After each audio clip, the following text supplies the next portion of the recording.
You guys ever run into a boss in a video game that literally just feels impossible to beat? Like you were fighting for an hour and just kept dying, thinking this is just literally impossible. So you look up that tutorial online and they tell you that there's an item that literally one-shots the boss and you just forgot to pick it up. It's like, oh wow, cool. I've been playing the whole damn game on hard mode this whole time and nobody told me. Well, believe it or not, a lot of you have actually been playing the game on hard mode. You've been putting in the hours, you know your callouts, you put hundreds of hours into the game, but there are still games that just slip through your fingers, leaving you wondering, what am I doing wrong? Why am I here? What is life? Well, often it's not about one big mistake in the game, but several smaller ones that just continue to pile up. It's kind of like life. Today, we're going to help you find that one little mistake that you made that's keeping you from defeating the final boss in Valorant and preventing you from ranking up.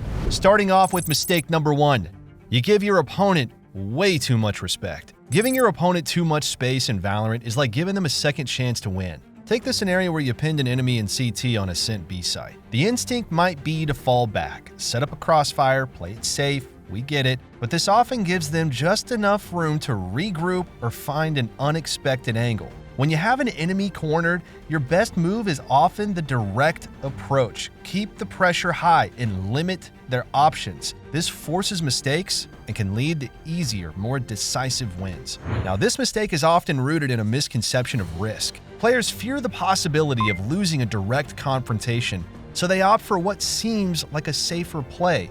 However, in giving space, you allow the enemy team to exploit the map more freely. For instance, if you back off too much on defense, attackers can reposition, gather more utility, or simply just rotate to another site. It's essential to analyze the situation if you have numerical or positional advantage, and don't just give it up. Stand your ground, take the fight. This approach requires confidence in your skills and those of your team. Training to take fights that you can win, even under pressure, builds this confidence. Drills, scrims, reviewing engagements where you either pressed an advantage or gave too much room can be invaluable. Learning when and how to be aggressive will not only improve your individual play, but also enhance your team's ability to control the game. Mistake number 2 is that you're too afraid of strong players. It's common in Valorant to hesitate when facing a highly skilled opponent. We've all been there. Picture being on a Cent, where a known top fragger just eliminates a teammate in mid. Many players freeze or avoid engaging, worried about being the next notch on their belt. Here's the problem though. You can't just let that guy get away with killing your teammates for free constantly. If you just let him do whatever he wants, he's gonna win every single time.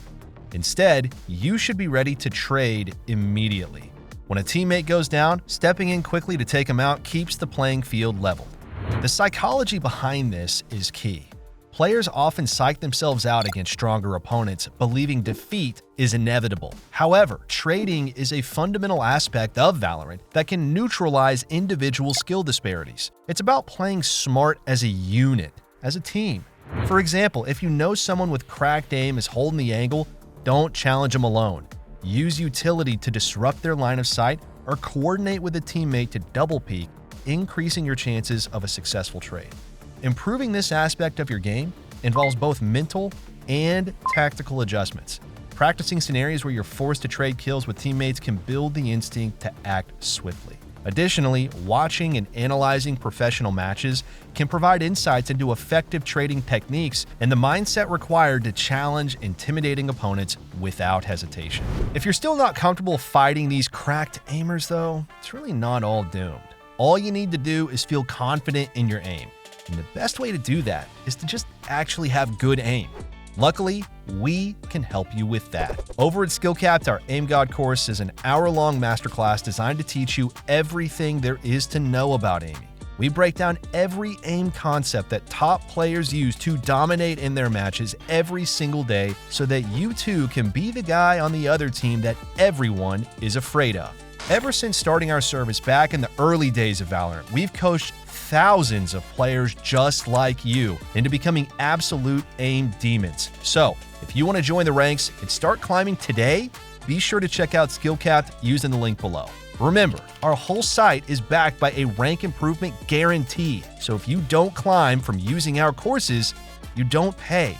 Check it out using the link in the description today. Okay, so moving on, mistake number 3 is that you waste all of your time spamming through smokes. Spamming through smokes can seem like a proactive move, but it often backfires, especially for players who haven't fully developed their game sense. In low elo games, it's not uncommon to see players emptying magazine after magazine into smokes in hopes of a lucky kill. And we get it, they've been rewarded for spamming through smokes before, so why would this time be any different than the last? The thing is though, this not only wastes resources, but also announces your position and intentions to the enemy without any real gain. When you watch high-level play, notice how pros use smokes. They rarely fire blindly. Instead, they wait for audio cues or known patterns that indicate an enemy's presence. This disciplined approach minimizes risk and maximizes the chance of hitting targets effectively. Not only that, but the patience also doesn't give up any information to the opposing team, which raises questions on their part. Are they on the other side? Did they rotate? Should I invest utility to gather more information?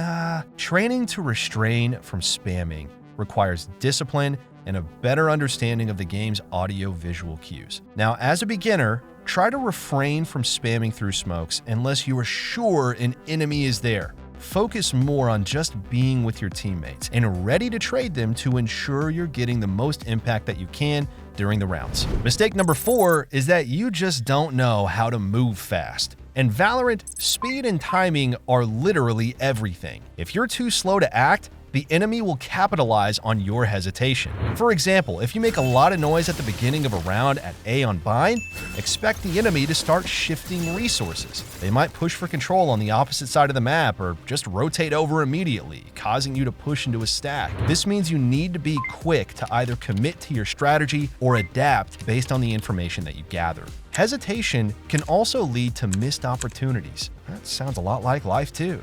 If you're slow to move into a site after gaining an entry, it's very likely that your opponents are going to flood before you're able to actually get on site and plant the spike. Now, this often results in a more challenging round just because you weren't thinking fast enough. And this is why it's important to have certain protocols in place for how you'll react when certain things take place. An example of a protocol would be if the enemy smokes is off or we get mollied, I'm going to turn around and re-clear mid.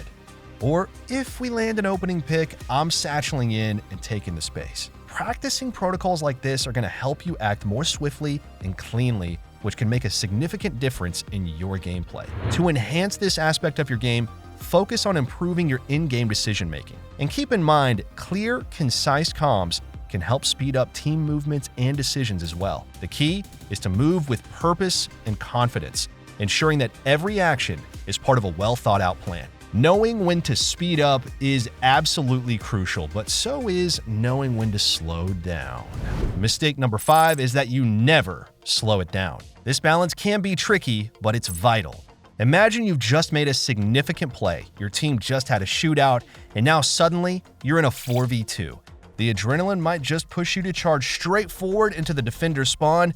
However, this often leads to unnecessary deaths. Slowing down allows you to assess the situation, reload, and wait for teammates, turning a good play into a round win.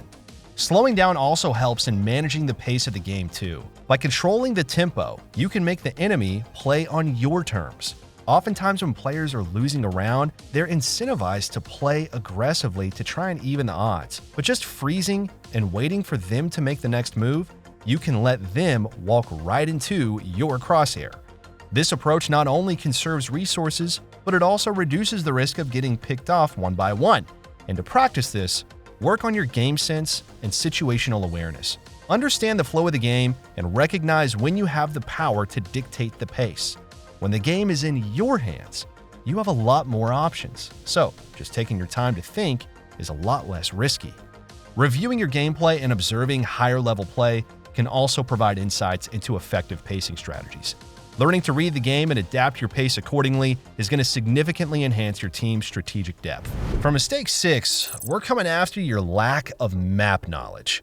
Map knowledge is fundamental in Valorant. Each map has unique features that can greatly influence how you should play. And for instance, Reyna might excel on maps like Breeze, where there's space to maneuver and her leers just get a ton of value, but she might struggle on a more congested map like Lotus, where fighting for space is a bit more vital. Maps like these favor agents like Raze a bit more than Reyna. Understanding these nuances allow you to pick the right agents and strategies that capitalize on the map's characteristics. Moreover, different maps require different approaches to control and aggression.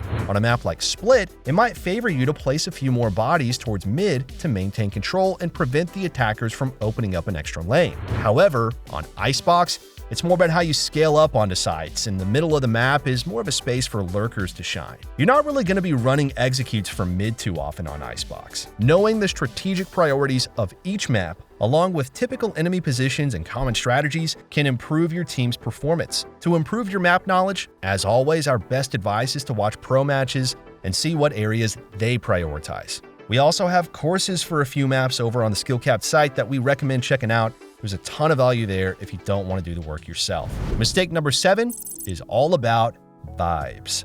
Creating a positive team atmosphere is crucial in Valorant, where communication and morale can dramatically affect performance. When players start blaming each other or just frequently complain about the game, it not only dampens spirits, but can also lead to tilted gameplay and just overall poor decision-making. It's not even just blaming each other either, but just bad energy can affect a team. Nobody needs to hear you scream, "Wow, I can't believe he one-taps me there," into your mic right after you die. Remember, vibes are kind of like the health of the team during a game. Just as you can still run a 5K if you're unhealthy, you obviously can still win a Valorant match if the vibes are bad, but it's just a lot harder to do it. You're going to perform worse, your team's going to perform worse, and overall, it's just going to be rough. Consider a match where after a few lost rounds, maybe a teammate begins to criticize others harshly. This negativity can cause players to focus more on defending their actions than on the game, leading to a breakdown in teamwork and strategy. Sometimes even in matchmaking, people just deliberately ignore good comms from you just to be spiteful. Top players and successful teams emphasize maintaining a constructive and encouraging environment. This means focusing on what can be done next instead of dwelling on past mistakes. Why are we explaining so many life lessons in this video? You tell me. Okay, moving on. Who cares if your solo queue teammate should have done something last round? You're never gonna play with them again, and you're never gonna speak to them again. It literally doesn't matter. Don't try to correct them, just move on with the game. Live your life. Effective communication should include timely callouts, encouragement, and strategic discussions, which help keep the team focused and motivated. To improve the vibes in your own games, start by assessing your communication style. Are the things you're saying actually relevant to the game? Do they need to be said? Is your tone appropriate when you say them? Practice providing constructive feedback and being supportive even when the game isn't going well. Moreover, encourage your teammates to focus on the next opportunity for a play rather than what went wrong. Building these habits will not only improve your in-game atmosphere, but also make your team more resilient under pressure, and also just kind of make you a happier person. Okay, and finally, for mistake number 8, you never use the operator, and you don't know how to manage your economy. Let's get real. Economic management is a fundamental aspect of Valorant, yet many players just struggle with it, leading to suboptimal equipment and critical rounds. Constantly opting for force buys just to give yourself a slight edge in an eco round can really come back to bite you. This habit prevents you from assessing more powerful options like the operator, which can dominate sightlines and change the flow of a match. Understanding and utilizing the operator effectively can vastly improve your game. The operator demands respect on the field due to its one-shot kill potential. And, ironically, players in matchmaking often aren't cautious enough when an op is on the field. You don't need to play Chamber or Jet to take advantage of this either. If no one on your team is opping, use it on Omen or Clove or Yoru or Sova even. Not only will it catch people off guard, but it's also going to gift you free rounds and kills. When learning to manage your buys, this is another place where protocols can come in handy. For example, let's say I lose pistol, but we get the spike down. Maybe the agent I play allows me to buy up a Deagle second round and still afford Vandal Light third even if we lose. So maybe that's worth investing in. Or maybe my agent has an expensive loadout, so I know if I lose pistol, I'm still going to be saving second round so I can afford my util for third round. Practice this every game and learn what your agent can and can't do. Don't just randomly make a decision in the moment. Test out different strategies and see what works for you. Or just steal whatever your favorite pro does. You don't have to do all the thinking.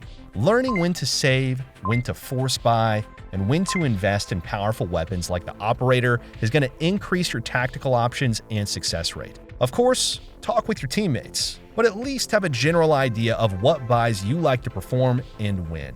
Don't just spend money randomly because you feel like it. All right, though, guys, before we wrap this up, let's tell you a little bit more about SkillCapped. So we offer a 5-division rank up guarantee, and we think that's a pretty crazy thing to offer. It's kind of like a gym membership guaranteeing you that you're gonna get ripped. Your local gym probably go bust if they offered you that. But not us, because we've offered this for years because our service really does work. It works so well, in fact, that we're able to produce by far the largest catalog of premium Valorant guides on the internet. We add new courses every month with over 1,000 guides curated into over 50 courses. No one can compare. We also have a direct line of communication with subscribers in our Discord so that you can get connected immediately to some of the best players in the game who will respond to every question you ask. Sign up today for as little as $6.99 a month if you're serious about improving your game. So that's going to be all for this one today, everyone. Thank you so much for watching, and we'll catch you in the next one.